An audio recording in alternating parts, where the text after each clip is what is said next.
Pearson AccessNext. We're going to be spending a few minutes together looking at the steps a teacher might follow if they're going to be proctoring or administering an English language arts or math performance-based assessment or end-of-year test in the Pearson AccessNext software. Once I've logged into my screen as a teacher, I'm going to see the Pearson AccessNext homepage. I can see that there's a setup icon, a testing icon, and a reports icon. The first thing I want to do is double check that at the very top of the page, I am in the right test session. Because our first testing session will be PARCC Operational Spring Performance-Based Assessments 2015, I want to make sure that this is saying PARCC Op Spring PBA 2015.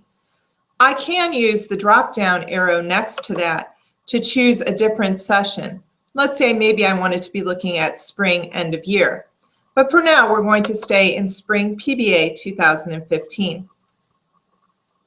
I'm going to move to the testing icon in the middle of the window and use the drop-down arrow next to select an action to choose sessions. Sessions are groups of children who are taking a test together. So as a teacher, I will be administering the test, perhaps to just one session, or maybe I've been assigned to a number of sessions that I'll be working with. First, I need to find the sessions that are available to me. In the middle of the page, I see the blue search box. It has a drop-down arrow next to it. I'm going to click there and pick Show All Results. Now I'm going to see a list of all the available sessions that I can choose from to begin to administer. I can filter this list using the filters over here at the left. I might want to filter by the type of test. In this case, maybe I want to look for 7th grade English language arts tests. Now it's showing me that there are 3 available sessions for English language arts 7, and I can choose to be working in any of those 3 sessions. I'm going to X off of the filter at the left and go back to my search box and pick Show All Results to get back to my main screen. Because together today we're going to take a look at a session that is waiting to begin and a session that has started so that we can understand what we will need to do as teachers. I'm going to put a check next to Big Test. That's the session that I'm going to start looking at today. Up at the top of my screen next to the session's home screen title is a quick link that says Go to Students in Sessions. Because Students in Sessions and Sessions are related pages, I can toggle back and forth between them using these quick links. So let's go take a look at what I can see in Students in Sessions. At the left is a list of sessions that I'm working with. I need to pick Big Test. And now my Big Test administration window will open. So I am now in the Students in Sessions window. In the center, I can see the name of the session, Big Test. It might be your name or a class name that you see here. There's a green Start button that you're going to use once all the students are ready for your session and you're ready to begin. There's a white Download Resources button. This button is available even though the session has not started.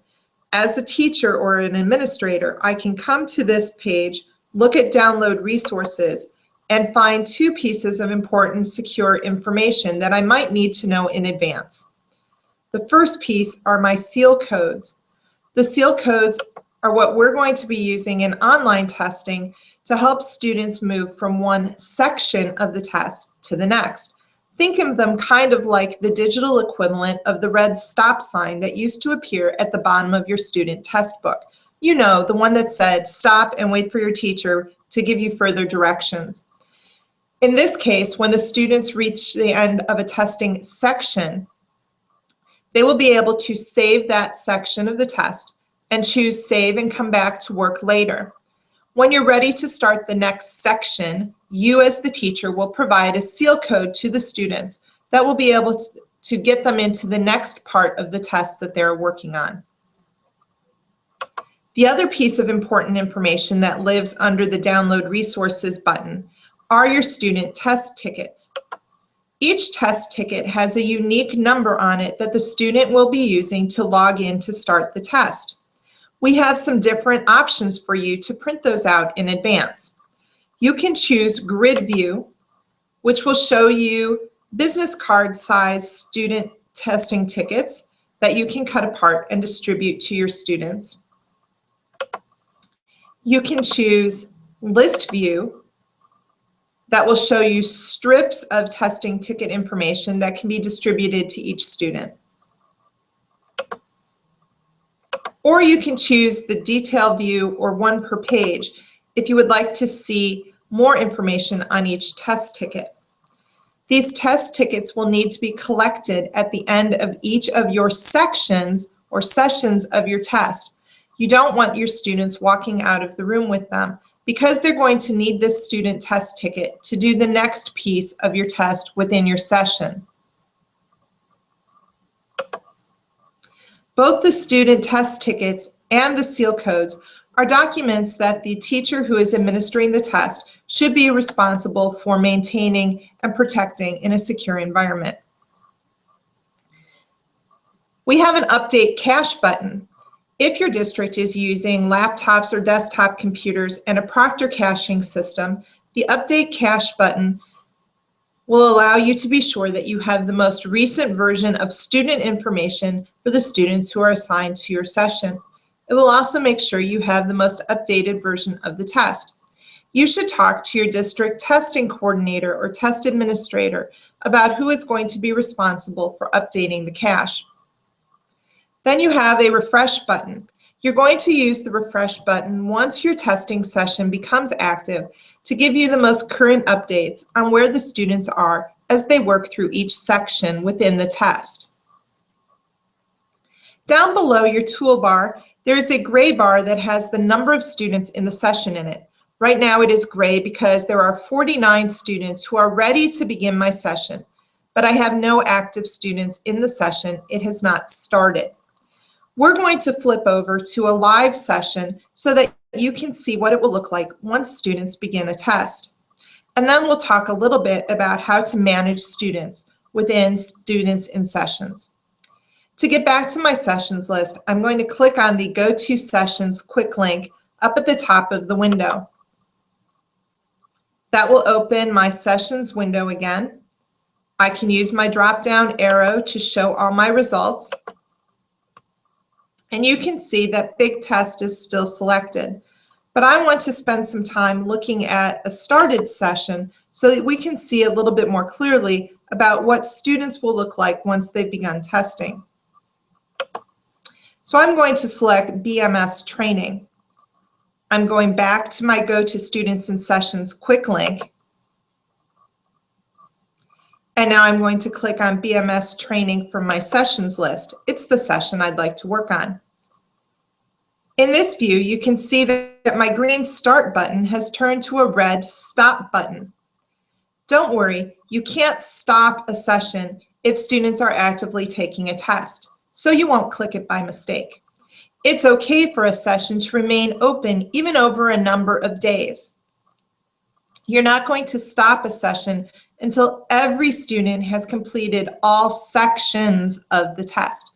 This may take a few days, so it's okay if it's running and you have the red Stop button here. I can still see my download resources, but now notice that my gray bar has changed. I still have 21 students who are ready for testing who have not started the test, but now I can see that I have 19 students who have exited and are ready to start the next section. Or maybe they've paused and I need to go back in and resume their tests for them. I'm also showing that I have 3 students who have completed the test.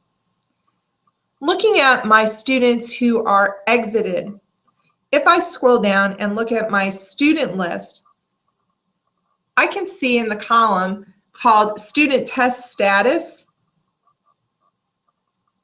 where they are in their active status for the test. So I have a student here who is red because they have exited, and that student is ready to resume their test. I can click on the box next to their name, to select them. I can select all of my students who are exited if I would like to by clicking on more than one box.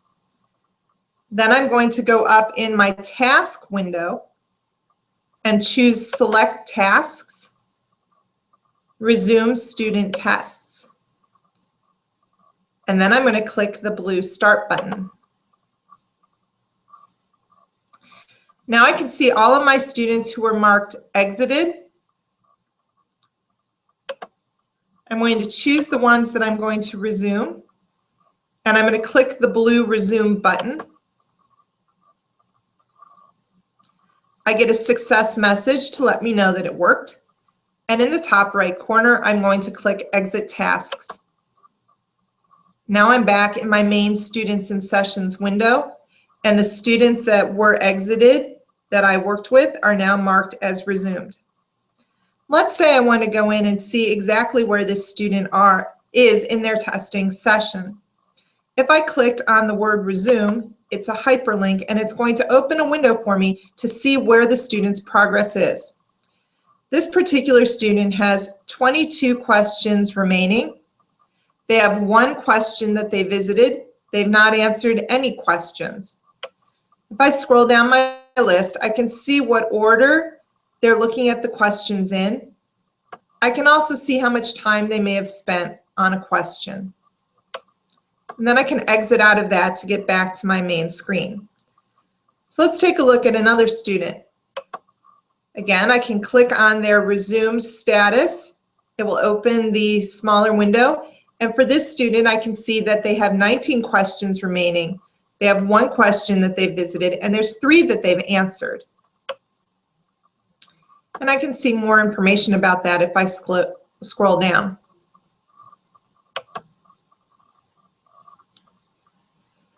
Again, it's okay for students to be active in a session and for the session to remain active over a number of days. We will look at a second video to look at how to handle students who are absent and who may need to make up a section of the test within your session. But for now, we can leave this as an actively running session, and I can go up to my log out icon at the top of my page, and I can click there and sign myself out of Pearson AccessNext.